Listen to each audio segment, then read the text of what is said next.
Substitution methods, use substitution. Definite integrals. Objectives. By the end of this lesson, you should be able to apply the substitution method to a definite integral. So substitution method was the last video. All this is kind of the same. So we're going to use substitution all the same. How does it change with definite integral? This guy right here. Right here. If evaluating a definite integral, we must also change the limits of integration by substituting them into ux. We do not need to return to the original integrand. So what does that mean?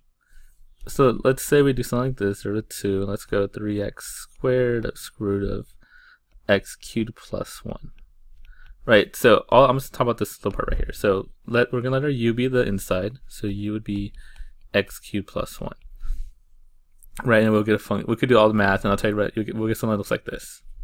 What do we do with what about our limits? Well, here's the cool thing. So we got to change our limits. And how do you do that? Well, you just plug them into the u equation. So the u of 2 would just be 2 cubed plus 1, also known as 9. So I'll make my top new limit. 0, u of 0 would just be 0 cubed plus 1, which is just 1. So that's our new integration. And the cool thing is, you do not have to go back and plug in your u. Once you do that, you are done. This is your integration problem. Once you solve this and plug in 9 minus 1, you are done with the problem. And that is it. That's how you do definite integrals of u substitution. You change your limits. Once you change your limits, you just solve that problem and you are done with u substitution. Everything else stays the same. Now, let's say since we are doing u sub and we're changing our limits, we don't have to do the bottom because we're talking about definite integrals, not indefinite integrals. So that's the exact same thing. So let's just do a couple problems. So this first one here. Right, so we want to integrate this. We could tell it to u sub because it's super complex. There's no such thing as product rule for integration, right? All we have for integration are the basic rules and then like a u sub. So this is going to be u sub. And we always want our u to probably be the inside one. So that'll be our u. U equals x cubed plus 1. Now we got to change our dx right here because we had to have the exact same variables as our integration. So what we're going to do here is take the derivative of both sides with respect to x. We're going to get du dx. This will be 3x squared. 3x where the 1 goes away. Now I want to get dx by itself so I can substitute it in. So I'm going to cross multiply a little bit. I'm going to get 3x squared dx equals du. Again, I want dx by itself. I want to be able to get rid of this guy. So dx is going to equal du over 3x squared. So now let's rewrite this integration. Actually, almost rewrite it. I'm going to have x squared. I have the square root of u. And instead of dx, I'm going to have du over 3x squared. And like always, notice these x squares cancel out. It's a good thing. I can pull the 1/3 out. I get this. All right, we are almost done. I got to change my limits of integration. AP is going to want you to change the limits of integration. So remember, the way we change is right here. We have started 0. This is plug 0 in to our u. So that's going to be 0 cubed plus 1. So 1. And let's plug in our top limit, u2. So I get 9. So those are my limits. And now this is the only problem I got to solve. All this u sub is gone now. All I have to solve is this problem. So solve it, integrate it. Add 1 to the power. Divide by new power. Remember the trick to this, that if you move this to the top, it switches. So it's going to be like this. 1/3 times the 2/3 u to the 3/2. We're going from 1 to 9. I'm going to keep the 1/3 on the outside. On the inside, we're going to do 9 minus 1. So 2/3 times 9 to the 3/2 minus 2/3 1 to the 3/2. 3/2 of 9, remember you do the root first, so it's 3. 3 squared is 27. 1 is just going to be 1. So I'm going to get 27, so it's 54 over 3 minus 2/3. So that's 52 over 3. Remember, don't hit to multiply that by 1/3. So I get 52 over 9 is my answer to that. Right? Algebra's still a little funky, but the u sub is the same, right? Do all the u sub, change your limits, get your answer. Next one. Right, in this case, we're using me this guy. So we're using me x squared plus 1. And then we're going to solve for du. So du dx, I should say. So I get 2x. Cross multiply a little bit, you're going to get du equals 2x dx. Also just du over 2x equals dx. So now we can switch things.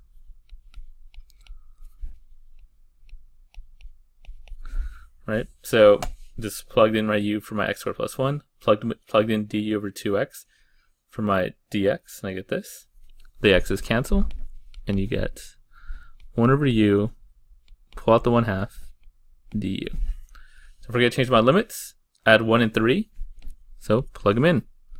U of 1 just goes into here, and I get 1 plus 1 is 2. U of 3, plug into here, you get 3 squared is 9 plus 1 is 10. So those are my new limits. And again, all I have to do is integrate this guy like normal, and then you are done. No back subbing. Integral of 1 over u is natural log. And then plug in the limits, 1/2 natural log of 10 minus natural log of 2. We made it a little nicer. Remember the way natural logs work, subtraction is division, so I get 1/2 natural log of 5. Or natural log of square root of 5. I say that just because, remember, you're putting the 1/2 to the top. If you see multiple choice, if you don't see this, you're probably going to see this. So I went all the way there. Let's do a couple more. So this next one, we're going to integrate 0 to pi of 2x cosine x squared. Again, I can tell it's a u sub because there's no product rule for integration. Right, so it's going to be u sub. Let u be the inside. U is x squared. Du dx, remember, you got to take a derivative so you can sub out this dx over there, is 2x. Rearrange it, you're going to get du over 2x equals dx. Right, that's the whole point. We want to get rid of this dx because we're going to have a u in here instead. So you have to take a derivative of both sides with respect to x, partial derivative, and then solve for dx. So multiply it over, divide. We can sub our stuff back in. So we're going to have 2x cosine of u. And then instead of dx, we have du over 2x. We can change our limits. We have 0 pi. All we got to do is plug it into our u right here. So when I plug in pi, I get pi squared. When I plug in 0, I get 0. Simplify this guy. So the x they all cancel out. I get 0 to pi squared of cosine u. Integral of cosine u is just sine u from 0 to pi squared. Plug that in, sine of pi squared minus sine of 0. Sine of 0, I probably put the point right there. Actually, I do both. Here's like the graph, or I could do the actual u thing. Sine's the y value, so it's 0 either way.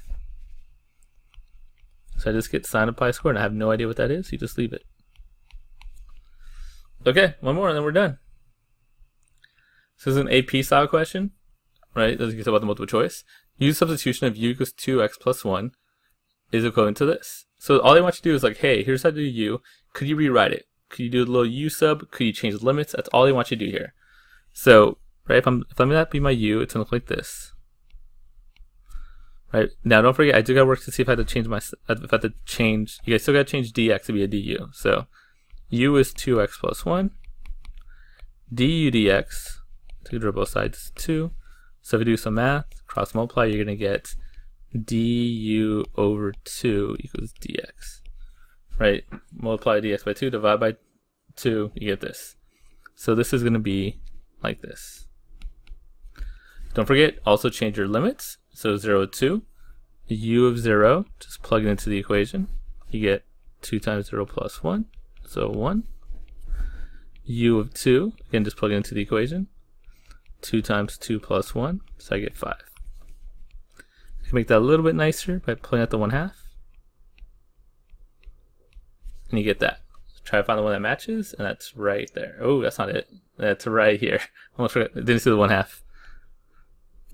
And there you go. That's how you do it. And that's this lesson.